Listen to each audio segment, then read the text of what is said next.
GQ's interview with Pusha T has stopped the hip hop world because he discussed Drake, Kendrick Lamar, Kanye West, and Jim Jones. So it's my job here to bring you the facts and not the feelings. So roll with me as I walk you through the most important things to know and give you the perspectives that involve all the parties, specifically Drake, Kendrick, Pusha T, and UMG. Now let's get to the facts.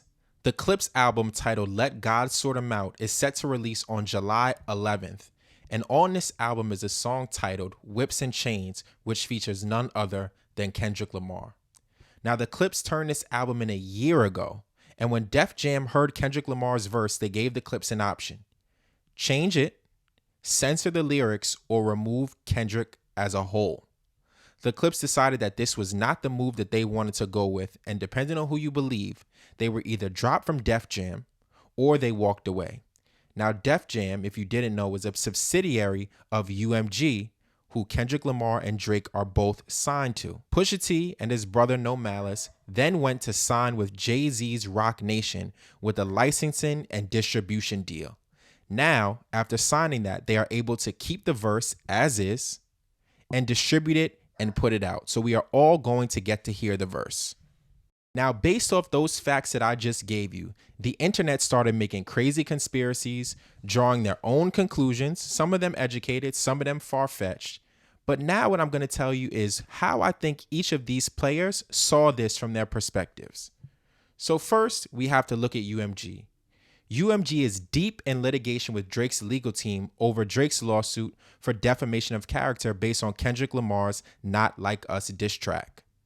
So what they could be saying is, why would we want to put Kendrick Lamar and Pusha T on a song which could have either direct shots or subliminals aimed at Drake?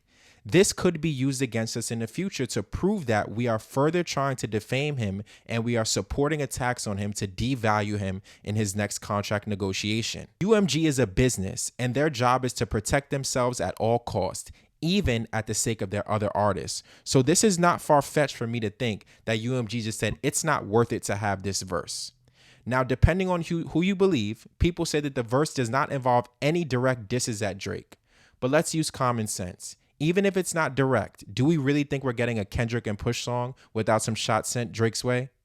Absolutely not. These guys are petty kings and they are not letting go of anything anytime soon. It's also not foreign territory for labels to play a part in the distribution of songs because lyrics matter.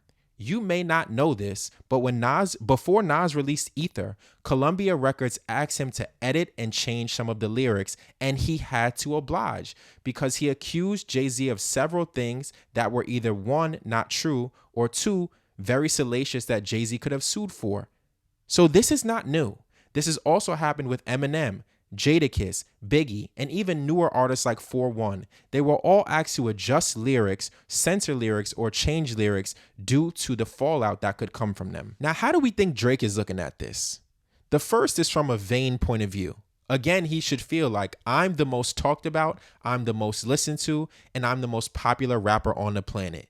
These guys need me to move records. And in that case, I think he's right. The second way he's going to look at this is from a legal perspective.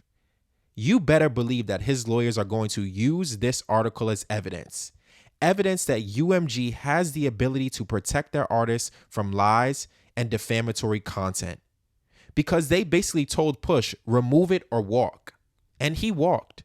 So they had the ability to stop Not Like Us. They had the ability to say, hey, Kendrick, maybe you should change this one line, or maybe you should change these 3 lines where you're directly accusing Drake of saying it, of doing something, and you're directly alluding to the fact that you know something that the general public has.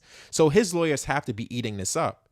So it really, by Push doing this, he kind of throws UMG under the bus and says, hey, well, they told me to change it, and I couldn't put out my album without it, so I walked away.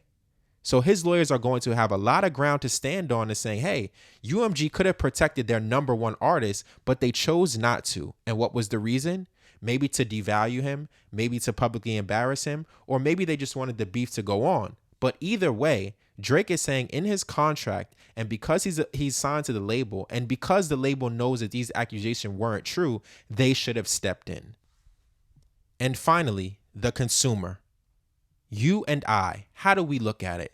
There's 2 very different ends of the spectrum On this side, we have Drake ruined hip hop. There's no longer gonna be battles. Shut up. Last week, Joey Badass just battled 10 rappers from the West Coast. There was no label stepping in. No one's song got taken down. They rapped. They brought up Joey's unborn child. They brought up Joey's fiance or long-term girlfriend. So Drake's lawsuit didn't affect anything, right?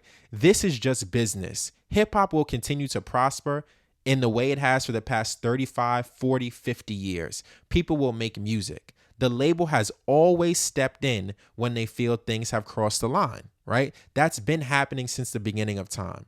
So the other end of the spectrum is Drake is right. I hope UMG loses. And I fall somewhere in the middle. My opinion on this is, hey, it's an artist's job to make good music and to sell records. So Push, how else is he going to sell records but by talking about the album, by getting people interested? He wants people to listen. That's how he makes money. And if he feels that his art is best with Kendrick Lamar's untouched verse, then don't change the verse. I'm not mad at him. And I'm looking at it from Kendrick's point of view. Hey, I don't like this guy and I'm going to let it be known every chance I get. Hate on, my brother, if that's what you want to do. And for Drake, I think he's waiting in the shadows. His album is about to drop within the next couple of months. The lawsuit is in full swing. So, hey, I got more evidence and I'm going to continue to be talked about because I'm that guy. And I'm only going to prove it further when I outsell everyone and when I drop the best album of the year. That's how I think he's looking at it. I don't know how you feel. Let me know in the comments. Send me a message. Write your opinion. Tell me what you think.